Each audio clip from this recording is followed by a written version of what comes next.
Welcome to T-SAT. ఈరోజు మనం జీవశాస్త్రంలో భాగంగా క్లోనింగ్, కృత్రిమ గర్భధారణ అంటే ఏమిటి, అదేవిధంగా క్యాన్సర్ అనగానేమి, క్యాన్సర్ చికిత్సలో వాడేటువంటి రేడియో ఐసోటోపులు మరియు వివిధ రకాల చికిత్సల గురించి నేర్చుకుందాం. మరి మన పోటీ పరీక్షల లోపల జీవశాస్త్రంలో అవలంబిస్తున్నటువంటి అధునాతన పద్ధతులపైన, నిత్య జీవితంలో ఉపయోగపడుతున్నటువంటి అధునాతన పద్ధతులపైన ప్రశ్నలు రావడం అనేటువంటి జరుగుతుంది. వాటికి ఉదాహరణలుగానే మనము క్లోనింగ్ మరియు కృత్రిమ గర్భధారణ గురించి ఈరోజు క్లాస్లో నేర్చుకుందాం. తదనంతరం క్యాన్సర్ గురించి కూలంకుషంగా చర్చిద్దాం. ముందుగా క్లోనింగ్ అంటే ఏమిటి అనే విషయాన్ని చూసినట్లయితే, మనకి సాధారణంగా ఒక తరం నుండి మరో తరం జీవి ఏర్పడాలి అని అంటే మనకి శుక్రకణం మరియు అండం కలయిక జరిగి సంయోగ బీజం ఏర్పడి, సంయోగ బీజం విభజనల ద్వారా పిండం ఏర్పడి, పిండం అభివృద్ధి చెంది మరో తరం జీవి అనేటువంటిది ఏర్పడుతుంది.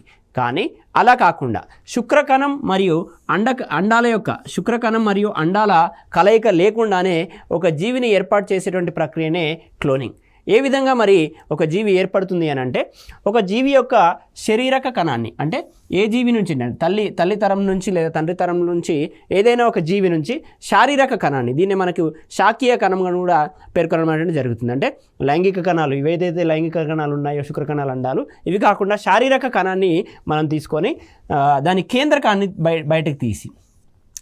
బయటకు తీసి ఆడజీవి యొక్క అండకణంలోకి, ఎందుకంటే ఈ అండకణానికి మనకి విభజన చెందేటువంటి సామర్థ్యం కలిగి ఉంటుంది కాబట్టి అండకణంలోకి ప్రవేశించి ప్రయోగశాల లోపల పిల్ల జీవులను అభివృద్ధి చేసేటువంటి ప్రక్రియనే మనము క్లోనింగ్ అని పేర్కొంటాము. అంటే మనము శుక్రకణం అండం కలయిక లేకుండానే శారీరక కణాల నుండి మరో కొత్త జీవిని ఏర్పాటు చేస్తున్నాం. ఆ శారీరక కణాల్లో ఉన్నటువంటి కేంద్రకాన్ని తల్లిజీవిలోని అండకణంలోకి ప్రవేశపెట్టి ప్రయోగశాల లోపల ఈ రకంగా పిల్లజీవులను ఏర్పాటు చేసే ప్రక్రియనే క్లోనింగ్ అని పేర్కొంటాం. సో ఈ గ్రీకు భాషలో క్లోనింగ్ అనేటువంటి పదానికి అర్థం ఏంటి అని అంటే రెమ్మ, బడ్డింగ్ అని అర్థం. అంటే మనకి కొత్త జీవులు అనేటువంటి రెమ్మ నుండి ఏర్పడతాయి కాబట్టి క్లోనింగ్ అనే పదానికి రెమ్మ అనేటువంటి మీనింగ్ మనకి గ్రీక్ భాషలో చూడవచ్చు. ఇది క్లోనింగ్ గురించి. క్లోనింగ్ లోపల మరి ఒకే తల్లి జీవి నుంచి శారీరక కణాన్ని తీసుకోవడం అనేటువంటి జరుగుతుంది కాబట్టి ఆ తల్లిజీవిని పోలి పిల్లజీవి అనేటువంటిది ఉంటుంది. తల్లిజీవికి పిల్లజీవికి జిరాక్స్ కాపీ లెక్క ఉంటుంది. యాజ్ ఇట్ ఈజ్ ఏ విధంగా అయితే తల్లిజీవి ఉందో అదేవిధంగా పిల్లజీవి అనేటువంటిది ఉండడం అనేటువంటి జరుగుతుంది. ఈ రకమైనటువంటి ప్రక్రియను అలైంగిక ప్రత్యుత్పత్తి అని అంటాము. మనకి ప్రధానంగా ప్రత్యుత్పత్తి అనేటువంటిది రెండు రకాలుగా ఉంటుంది: లైంగిక ప్రత్యుత్పత్తి మరియు అలైంగిక ప్రత్యుత్పత్తి. సంయోగ బీజాల కలయిక ద్వారా సంయుక్త బీజం ఏర్పడి మరో కొత్త జీవి ఏర్పడినట్లయితే దాన్ని లైంగిక ప్రత్యుత్పత్తిగా పేర్కొంటాము. అలా కాకుండా మనకి ఈ అలైంగిక ప్రత్యుత్పత్తి లోపల మొక్క యొక్క శాఖీయ భాగాలు లేక జీవి యొక్క శారీరక కణాల నుండి కొత్త జీవి ఏర్పడ్డట్టయితే ఆ రకమైనటువంటి ప్రత్యుత్పత్తిని అలైంగిక ప్రత్యుత్పత్తి అని పేర్కొనడం జరుగుతుంది. సో ఇక్కడ మనము క్లోనింగ్ లోపల మనకి సంయోగ బీజాల కలయిక లేదు, శుక్రకణం అండం అనేటువంటివి కలవడం లేదు, కేవలం శారీరక కణం నుండే మరో కొత్త తరం జీవిని ఉత్పత్తి చేస్తున్నాం కాబట్టి ఈ క్లోనింగ్ ప్రక్రియ అనేటువంటిది అలైంగిక ప్రత్యుత్పత్తిగా మనం పేర్కొంటున్నాం. అదేవిధంగా మరి మానవ క్లోనింగ్ని కొన్ని కంట్రీస్ అనేటువంటి, దాదాపు అన్ని కంట్రీస్ ఇప్పుడు మానవ క్లోనింగ్ని నిషేధించడం అనేటువంటి జరిగింది. ఎందుకనంటే ఇక్కడ చూడండి, తల్లిజీవి పిల్లజీవి అనేటువంటిది జిరాక్స్ కాపీ లెక్క ఉంటుంది. అంటే మనిషిని పోలిన మనిషి ఉత్పత్తి జరుగుతుంది కాబట్టి అవి అనేక రకాలైనటువంటి న్యాయపరమైనటువంటి మరియు వివిధ రకాల సమస్యలను ఉత్పన్నమయ్యేటువంటి అవకాశం ఉంది కాబట్టి మానవ క్లోనింగ్ని నిషేధించడం అనేటువంటిది జరిగింది. ఇక్కడ మొట్టమొదటగా మానవ క్లోనింగ్ని నిషేధించిన దేశాలు ఏవి అని అంటే అమెరికా మరియు బ్రిటన్ అనే విషయాన్ని గుర్తుంచుకోండి. ఇది క్లోనింగ్ని మొదటగా నిషేధించిన దేశాల గురించి. మరి ప్రపంచంలో మొట్టమొదటిసారిగా ఈ క్లోనింగ్ ద్వారా మరి ఏ దేశం లోపల క్లోనింగ్ ప్రక్రియ జరిగింది, ఏర్పడేటువంటి జీవి ఏంటి అనేటువంటి విషయాన్ని కనుక చూసినట్లయితే ప్రపంచంలో మొదటిసారిగా స్కాట్లాండ్ దేశంలో 1996 జూలై 5న మొదటగా గొర్రె యొక్క పొదుగు కణాలు, అంటే క్షీరగ్రంథులు ఉంటాయి కదా, క్షీరగ్రంథుల నుండి వేర్పాటు చేసినటువంటి కణాలను తీసుకొని క్లోనింగ్ చేసి డాలీ అనేటువంటి ఒక గొర్రె పిల్లను, అంటే ఒక క్షీరద గొర్రె పిల్లను సృష్టించడం అనేటువంటి జరిగింది. ఇది స్కాట్లాండ్లో జరిగింది 1996. మరో 2 సంవత్సరాలు అయితే దాదాపుగా క్లోనింగ్ ప్రక్రియకి 30 సంవత్సరాలు అన్న విషయాన్ని గుర్తుంచుకోండి. క్లోనింగ్ ప్రక్రియ అభివృద్ధి చెంది 30 సంవత్సరాలు కావస్తుంది. సో ఈ రకంగా మొదటిసారిగా ఏర్పడేటువంటి క్లోనింగ్ జీవి అనేటువంటిది డాలీ అనేటువంటి గొర్రె పిల్ల అని గుర్తుంచుకోండి. ఈ డాలీ అనేటువంటి గొర్రెపిల్ల అనేటువంటిది 2003 లోపల చనిపోవడం అనేటువంటి జరిగింది. ఇక్కడ 1996, 2003 అంటే దాదాపుగా 7 సంవత్సరాల జీవనాన్ని ఈ డాలీ అనేటువంటి గొర్రెపిల్ల కొనసాగించడం జరిగింది. అంటే క్లోనింగ్ ప్రక్రియ అనేటువంటిది ఏ రకంగా విజయవంతమైంది అన్నదానికి ఇక్కడ 2003లో మరణించిందనే విషయాన్ని చెప్పడం జరిగింది. ఈ 2003 లోపల ఊపిరితిత్తుల వ్యాధి, అదేవిధంగా ఆర్థరైటిస్ అనేటువంటి కీళ్ళ వ్యాధితోటి ఈ డాలీ అనేటువంటి గొర్రెపిల్ల మరణించడం అనేటువంటిది జరిగింది. సో ఈ విధంగా 7 సంవత్సరాలు జీవించింది కాబట్టి క్లోనింగ్ ప్రక్రియ విజయవంతమైనదిగా పేర్కొంటాం. నెక్స్ట్ మనం చూసినట్లయితే మన దేశం లోపల క్లోనింగ్ సాంకేతికత ఏ విధంగా అభివృద్ధి చెందిందని చూసినట్లయితే ఇండియా లోపల క్లోనింగ్ సాంకేతికను తొలుత అభివృద్ధి చేసినటువంటి సంస్థ national dairy research institute, NDRI అని అంటాము. NDRI. ఈ NDRI అనేటువంటిది హర్యానాలో ఉన్నటువంటి కర్నాల్ అనేటువంటి పట్టణం లోపల ఉండడం జరిగింది. NDRI national dairy research institute వాళ్ళు ఈ క్లోనింగ్ ప్రక్రియని తొలుత అభివృద్ధి చేయడం అనేటువంటి జరిగింది. సో ఈ NDRI వాళ్ళు ప్రపంచంలోనే మొట్టమొదటి క్లోన్ గేదె. NDRI డైరీ అనేటువంటి పాలకు సంబంధించినటువంటి రీసెర్చ్ ఇన్స్టిట్యూట్, మరి వాళ్ళు క్లోన్ గేదెని మరి క్లోనింగ్ ప్రక్రియ ద్వారా అభివృద్ధి చేయడం అనేటువంటి జరిగింది. మరి 1996 లోపల స్కాట్లాండ్లో అభివృద్ధి చేసినటువంటి జీవి డాలీ మనకి గొర్రెపిల్ల అనేటువంటి విషయాన్ని గుర్తుంచుకోండి. మరి ఇక్కడ మొదటి గేదెని అభివృద్ధి చేసింది NDRI వాళ్ళు. ఈ NDRI వాళ్ళు సంరూప, ఈ గేదెకు పెట్టినటువంటి పేరు గుర్తుంచుకోండి, సంరూపను 2009లో సృష్టించడం అనేటువంటిది జరిగింది. ఈ పేరుని ఇంతకుముందు అడగడం జరిగింది. సో క్లోన్ జీవులు ఒకవైపు మరియు గేదెన గొర్రెపిల్లన ఆ రకమైనటువంటి జత ఇంకొక వైపు ఇచ్చి జతపరచమని అడిగినటువంటి సందర్భం. సంరూప అనేటువంటిది గేదె, డాలీ అనేటువంటిది గొర్రెపిల్ల అని గుర్తుపెట్టుకోండి. నెక్స్ట్ మనకి ఇంకొక గేదెని ఇదే NDRI వాళ్ళు మరో రకమైనటువంటి సాంకేతికత, అంటే క్లోనింగ్ లోపలనే ఉన్నటువంటి మరొక సాంకేతికత హ్యాండ్ గైడెడ్ టెక్నాలజీ అని అంటాము. 2009 లోపల మనకి ఇంతకుముందు సంరూప ఏదైతే ఉందో ఈ సంరూపను కూడా 2009లోనే సృష్టించడం జరిగింది. అదే 2009 లోపల మరో కొత్త సాంకేతికత హ్యాండ్ గైడెడ్ టెక్నాలజీ. ఈ హ్యాండ్ గైడెడ్ టెక్నాలజీ అనేటువంటి అత్యాధునిక శాస్త్ర సాంకేతిక ప్రక్రియను ఉపయోగించి రెండవ క్లోన్ గేదె అయినటువంటి గరిమా 1, సంరూప అనేటువంటిదేమో మొట్టమొదటి క్లోన్ గేదె, గరిమా 1 అనేటువంటిది రెండవ క్లోన్ గేదె అనేటువంటి విషయాన్ని గుర్తుంచుకోండి. ఈ గరిమా 1 కూడా NDRI ఎక్కడ ఉంది అని అంటే మనకి హర్యానాలో ఉన్నటువంటి కర్నాల్ లోపల ఈ NDRI అనేటువంటిది ఉంది అనే విషయాన్ని గుర్తుంచుకోండి. ఇది మన దేశం లోపల క్లోనింగ్ సాంకేతికత అభివృద్ధి చెందినటువంటి క్రమం. నెక్స్ట్ మనకున్నటువంటి మరో అంశము కృత్రిమ గర్భధారణ. అంటే సాధారణంగా మగజీవులు ఆడజీవుల్లోకి శుక్రకణాలను ప్రవేశపెట్టి అండంతో సంయోగం చెందించి మనకి సంయుక్త బీజం ఏర్పడి తదనంతర కాలం లోపల కొత్త జీవులు ఏర్పడడం అనేటువంటిది జరుగుతుంది. ఇది సహజంగా జరిగేటువంటి గర్భధారణ. ఆ రకంగా కాకుండా కృత్రిమ గర్భధారణ అనేటువంటి మనకి ఆధునిక సాంకేతికత ఒకటి ఉంది. ఇది మనకి ఏదైతే మగజీవులు కావచ్చు ఆడజీవులు కావచ్చు ఈ లైంగిక లోపాల కారణంగా గర్భాన్ని దాల్చలేని సందర్భాల లోపల కృత్రిమ గర్భధారణ అనేటువంటి సాంకేతికతను ఉపయోగించి గర్భం దాల్చేటువంటి అవకాశాలు ఉన్నాయి. మనకి ఈ కృత్రిమ గర్భధారణ లోపల 2 రకాలు ప్రధానంగా ఉన్నాయి, IVF మరియు IUF. సో మన నిత్య జీవితంలో వాడుతున్నటువంటి ఈ రకమైనటువంటి సాంకేతికల పైన నుంచే మనకు పోటీ పరీక్షలో ప్రశ్నలు అడుగుతున్నారు.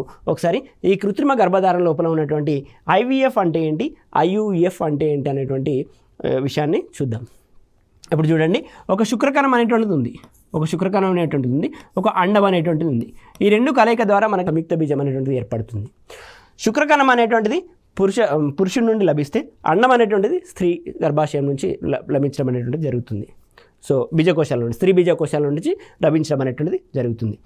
ఏదైనా సమస్య కారణంగా స్త్రీ బీజకోశాలు అండాన్ని ఉత్పత్తి చేసినప్పటికీ, ముష్కాలు శుక్రకణాన్ని ఉత్పత్తి చేసినప్పటికీ వీటి సంయోగం జరగడంలో ఇబ్బందులు ఎదురైతే, లైంగికపరమైనటువంటి లోపాల కారణంగా వీటి సంయోగం జరపడం లోపల ఇబ్బంది కలగడం అనేటువంటి జరుగుతాయి. అంటే శుక్రకణాలు ఉత్పత్తి జరిగినప్పటికీ కొన్ని శుక్రకణాలు అనేటువంటివి కదలలేని పరిస్థితిలో ఉండడం అనేటువంటి జరుగుతుంది. అదేవిధంగా అండం ఏర్పడ్డప్పటికీ అండం మరియు శుక్రకణం 2 కలిసినప్పటికీ కూడా గర్భాశయ గోడలకి అతుక్కోవడం లోపల ఇబ్బందులు కలిగేటువంటి కొన్ని లోపాలు అనేటువంటివి ఉంటాయి. గర్భాశయ గోడల యొక్క సరైనటువంటి మందంగా లేనప్పుడు, గర్భాశయ గోడలు సరైనటువంటి మందంగా లేనప్పుడు ఈ సంయుక్త బీజం అనేటువంటిది గర్భాశయ గోడలకి అతుక్కోవడాన్ని పిండ ప్రతిష్టాపన అని అంటారు. పిండ ప్రతిష్టాపన జరగకపోతే మనకి గర్భం దాల్చలేరు. కాబట్టి ఈ రకమైనటువంటి లోపాలు ఉన్నప్పుడు ఈ IVF పద్ధతిని మనకి కృత్రిమ గర్భధారణ లోపల ఉపయోగించడం అనేటువంటిది జరుగుతుంది. సో ఈ IVFకి ఫుల్ ఫామ్ ఏంటి అని అంటే ఇన్విట్రో ఫెర్టిలైజేషన్ అని అంటాము. ఇన్విట్రో ఫెర్టిలైజేషన్ అని అంటే ఏంటి అని అంటే ఇప్పుడు పురుషుని నుండి శుక్రకణాన్ని సేకరించడం అనేటువంటిది జరుగుతుంది.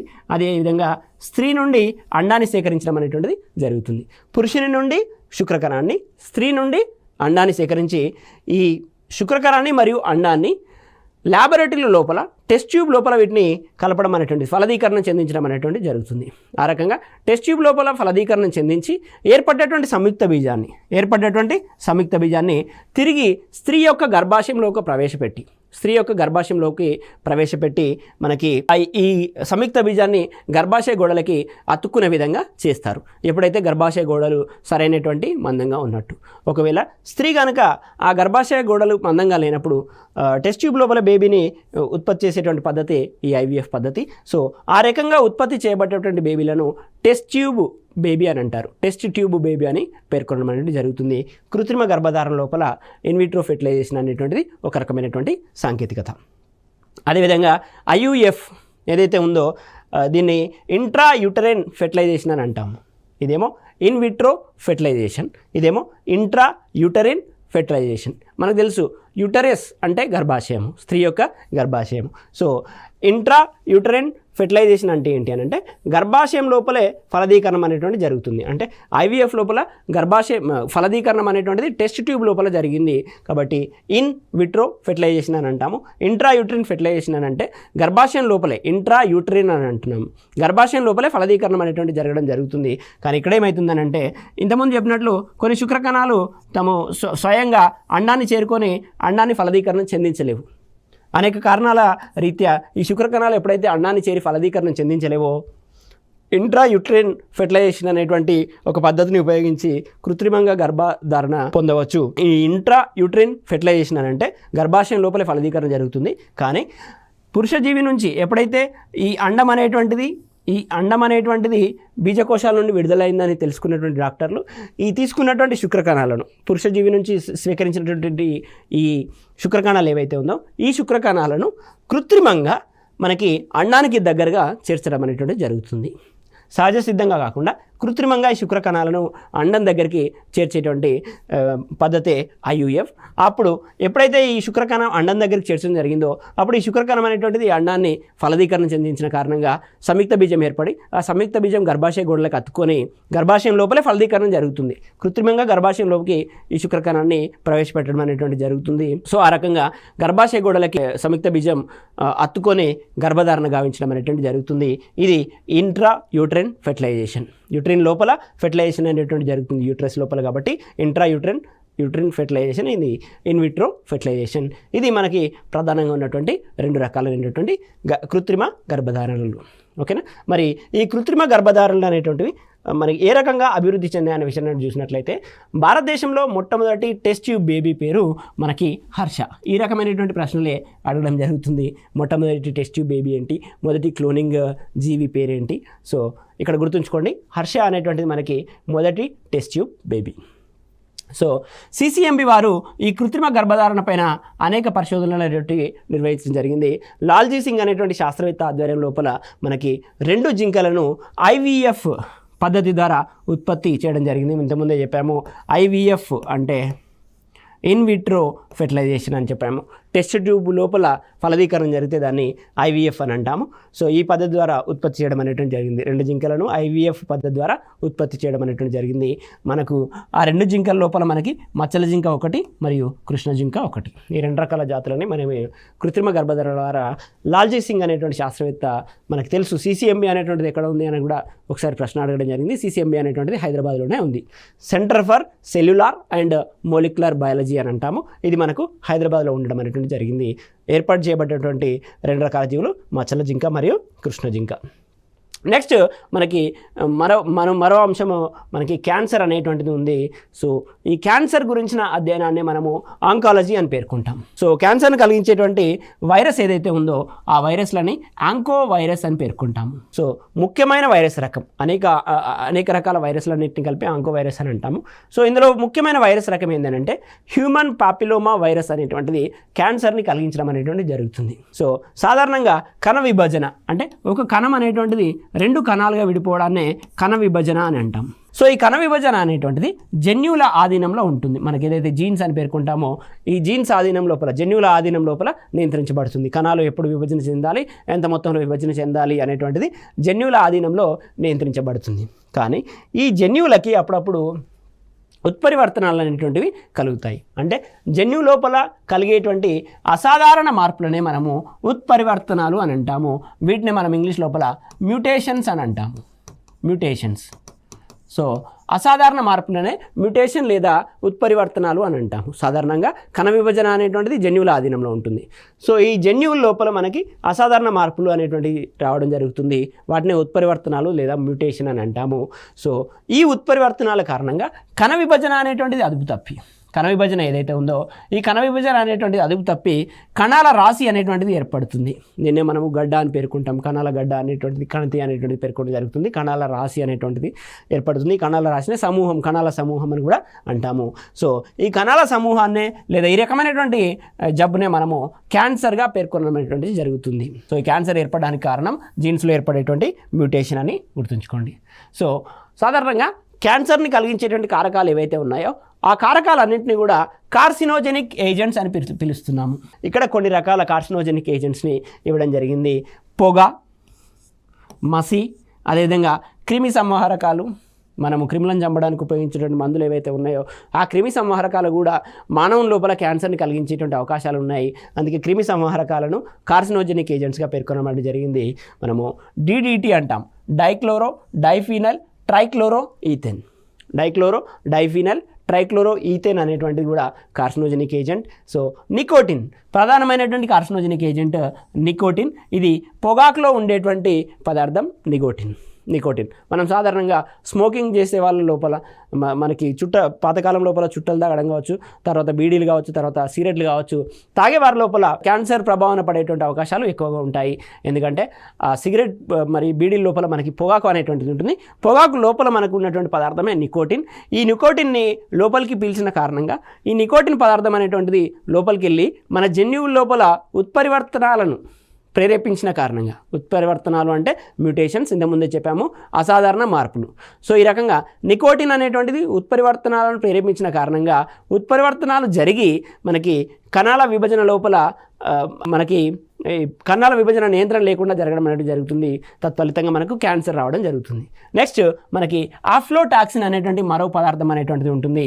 ఇది వేరుశనగలో ఉత్పత్తి అయ్యేటువంటి ఒక విష పదార్థం ఆఫ్లోటాక్సిన్. దీన్ని మనకి అస్పర్జిల్లస్ అనేటువంటి ఒక శిలీంధ్రం విడుదల చేస్తుంది ఆఫ్లోటాక్సిన్ని. ఈ ఆఫ్లోటాక్సిన్ అనేటువంటి విష పదార్థం కూడా క్యాన్సర్ని కలిగిస్తుంది. పర్టికులర్గా కాలేయానికి, లివర్కి క్యాన్సర్ అనేటువంటిది ఈ ఆఫ్లోటాక్సిన్ వల్ల వస్తుందని గుర్తుంచుకోండి. ఈ రకంగా పొగ, మసి, క్రిమి సంహారకాలు, DDT, నికోటిన్, అదేవిధంగా ఆఫ్లోటాక్సిన్ అనేటువంటివి కార్సినోజెనిక్ ఏజెంట్స్గా పనిచేస్తాయి. కార్సినోజెనిక్ ఏజెంట్స్ అంటే ఏ కారకం అయితే క్యాన్సర్ని కలిగిస్తుందో దాన్ని మనము కార్సినోజెనిక్ ఏజెంట్గా పిలుస్తాం. నెక్స్ట్ మనకి క్యాన్సర్ అనేటువంటిది రెండు రకాలుగా ఉంది. సో ఒకటి బీనైన్ క్యాన్సర్ మరియు మాలిగ్నెంట్ క్యాన్సర్. ఒకటి బీనైన్ క్యాన్సర్ మరియు మరొకటి మాలిగ్నెంట్ క్యాన్సర్ అని గుర్తుంచుకోండి. ఏ క్యాన్సర్ గడ్డలు అయితే మనకి ఒక చోటు నుంచి మరో చోటికి వెళ్ళలేవు, అంటే శరీరం లోపల మనకి ఒక దగ్గర ఏదైతే ఇక్కడ క్యాన్సర్ గడ్డ ఏర్పడింది అనుకోండి, ఇక్కడ క్యాన్సర్ గడ్డ ఏర్పడ్డట్టయితే ఇక్కడ భుజం దగ్గర ఏర్పడేటువంటి క్యాన్సర్ గడ్డ ఇక్కడే ఉన్నట్లయితే దాన్ని బీనైన్ క్యాన్సర్ అని పేర్కొంటాం. అంటే మరో చోటికి రవాణా చెందలేనటువంటి క్యాన్సర్ గడ్డలను బీనైన్ క్యాన్సర్ అని పేర్కొంటాము. మనము సాధారణంగా చెప్పాలంటే మరో చోటికి రవాణా చెందలేనటువంటి క్యాన్సర్ గడ్డలనే బీనైన్ క్యాన్సర్ అని అంటాం.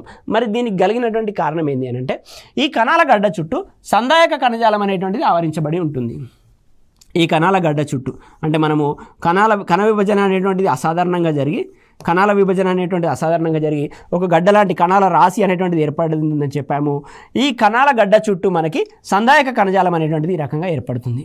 సందాయక కణజాలం అనేటువంటిది ఏర్పడుతుంది కాబట్టి ఇవి ఒక చోటు నుండి మరో చోటికి రవాణా చెందలేవు. ఆ రకమైనటువంటి క్యాన్సర్లనే బీనైన్ క్యాన్సర్ అని అంటాము. సో ఎప్పుడైతే సందాయక కణజాలం ద్వారా ఉంటుందో ఈ సందాయక కణజాలం ఉన్న కారణంగా దీన్ని సర్జరీ ద్వారా తొలగించవచ్చు. సో అందుకోసమే ఈ బీనైన్ క్యాన్సర్ అనేటువంటిది పెద్దగా అపాయకరమైనటువంటిది కాదు.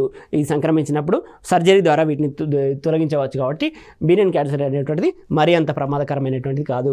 సో మరో రకం క్యాన్సర్ ఏదైతే ఉందో మాలిగ్నెంట్ క్యాన్సర్ అని అంటాము. ఈ మాలిగ్నెంట్ క్యాన్సర్ గడ్డలు ఏవైతే ఉన్నాయో శరీరంలో ఒక దగ్గర ఏర్పడ్డప్పుడు, శరీరం లోపల ఒక దగ్గర భుజం దగ్గర ఏర్పడేటువంటి క్యాన్సర్ గడ్డ ఏదైతే ఉందో ఇతర ప్రాంతాలకి మనకి రవాణా చెందగలదు. ఆ రకమైనటువంటి క్యాన్సర్లనే మాలిగ్నెంట్ క్యాన్సర్ అని అంటాము. సో ఈ రకమైనటువంటి మాలిగ్నాంట్ క్యాన్సర్లో ఏర్పడేటువంటి కణాల గడ్డ ఏదైతే ఉందో ఈ కణాల గడ్డను మరో కణాలని నశింపజేసేటువంటి గుణాన్ని కలిగి ఉంటుంది. అందుకే దీన్ని చాలా అపాయకరమైనదిగా పేర్కొంటాము. ఈ రకమైనటువంటి క్యాన్సర్ గడ్డలు ఏవైతే ఏర్పడ్డాయో ఈ క్యాన్సర్ గడ్డలు అనేటువంటివి రక్తము మరియు శోషరసం ద్వారా ఇతర భాగాలకు వ్యాప్తి చెందుతూ ఉంటాయి. ఆ రకంగా ఇతర భాగాలకు వ్యాప్తి చెంది అక్కడ కూడా కణాలను నాశనం చేస్తాయి. ఈ వ్యాప్తి చెందడాన్ని మనము మెటాస్టాసిస్ అని పేర్కొంటాము.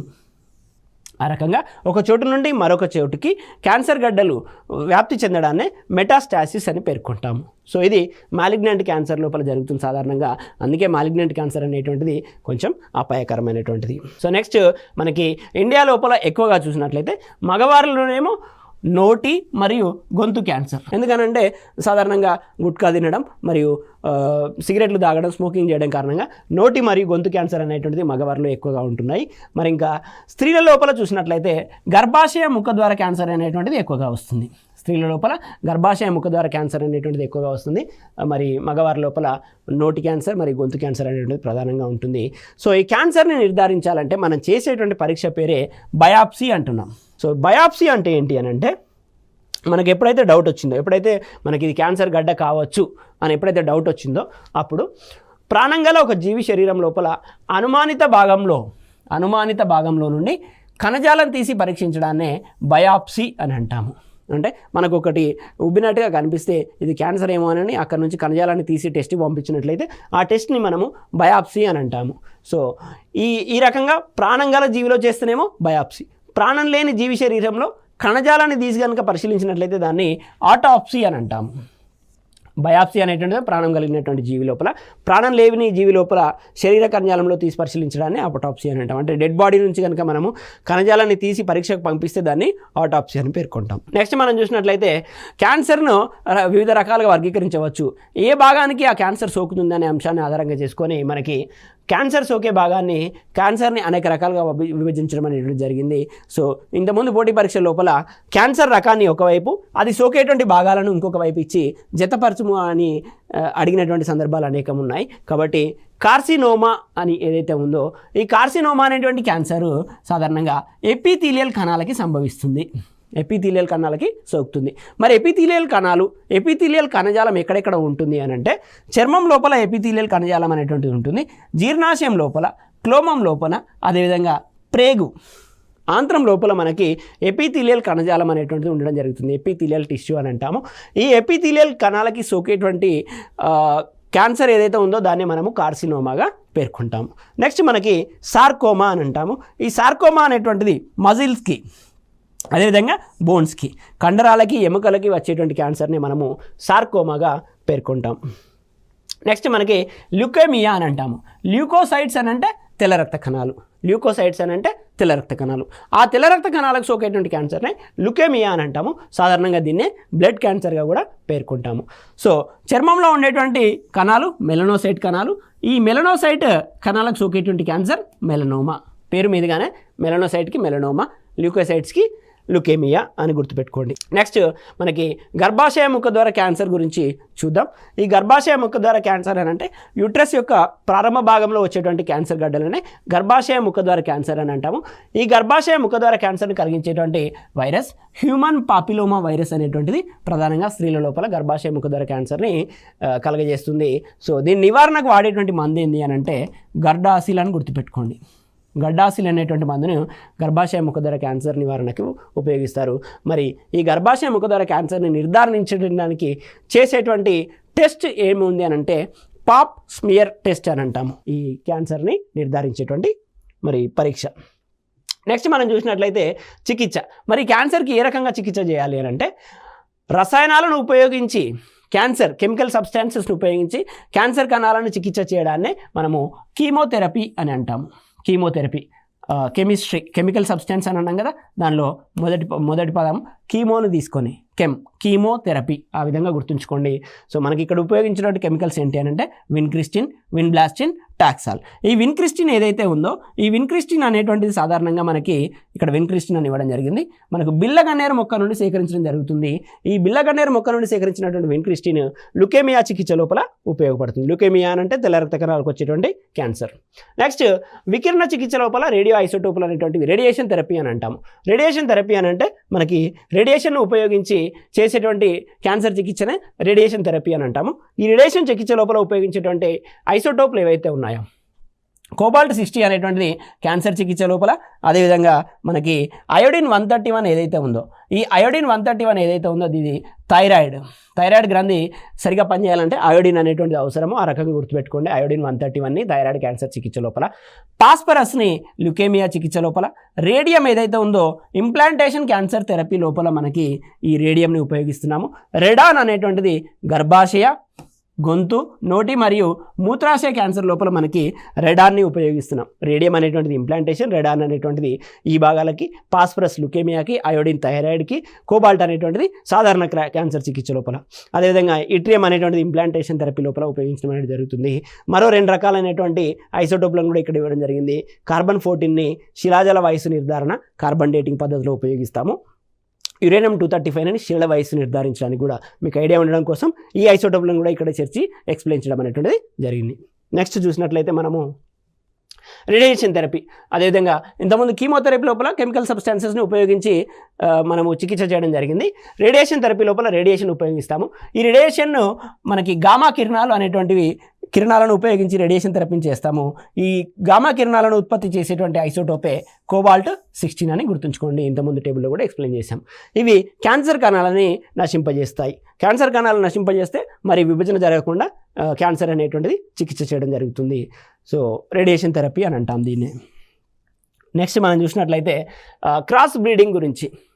క్రాస్ బ్రీడింగ్ అని అంటే ఒక రకం జాతి జీవిని మరో రకం జాతి జీవితో సంకరీకరణ చెందించి ఏర్పాటు చేసినటువంటి జీవులు కనుక చూసినట్లయితే మగగాడిదను ఆడగుర్రంతో సంకరీకరణ చెందించగా మనకి మ్యూల్ అనేటువంటి ఒక జీవి ఏర్పడుతుంది. అదేవిధంగా మగ గుర్రాన్ని కనుక ఆడగాడిదతో సంకరీకరణ చెందిస్తే హెన్నీ లేదా కోల్ట్ అనేటువంటి మరో జీవి ఏర్పడడం అనేటువంటి జరుగుతుంది. ఏర్పడిన జీవికి హెన్నీ అని పేర్కొంటాం మనం. ఆడ సింహాన్ని మరియు మగ పులిని, టైగర్ని లయన్ని కలపగా మనకి టైగాన్ అనేటువంటిది వస్తుంది. పర్టికులర్గా ఆడ సింహము, మగ పులి, టైగాన్. నెక్స్ట్ ఆడపులిని మగ సింహాన్ని కనుక కలిపి సంకరీకరణం చెందిస్తే ఏర్పడేటువంటి జీవిని లైగర్గా పేర్కొనడం అనేటువంటిది జరుగుతుంది.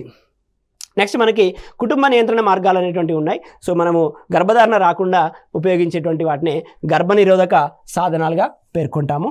సో సాధారణంగా భౌతిక ఉపకరణాలు కండోమ్, డయాఫ్రమ్ అనేటువంటివి మనం వాడి గర్భం రాకుండా చేయడం అనేటువంటిది జరుగుతుంది.